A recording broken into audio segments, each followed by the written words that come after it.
Hey, it's Gina with WTI. If you care about your skin as much as I do, and you want to make sure that you're protecting it whether it's sunny or cloudy, you're going to want to check out this tallow sunscreen that I got from Hot Haven. I've never used a tallow-based sunscreen before, so I wasn't sure what to expect or what it might smell like. But let me assure you, it has a very faint scent to it that is just clean smelling. Because of the amazing ingredients in this, you're going to want to make sure that you shake it before use. Speaking of, I love that I can pronounce everything that's on this label. That gives me confidence that when I put it on my skin, it's going to be good for me. Not only that, but this actually works. I've been using it all day as I work out in the sunshine. Now, I do apply about every 2 hours as recommended by the manufacturer, and I have had no burning at all.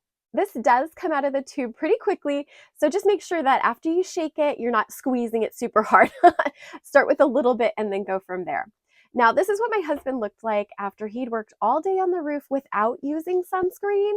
Ouch. So I made sure to get him all lathered up for the next day, and it helped so much to prevent him from burning further.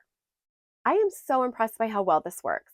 Even though I'm sweating while I'm working and splashing water on my face to cool down, I definitely recommend it, and that's my point of view.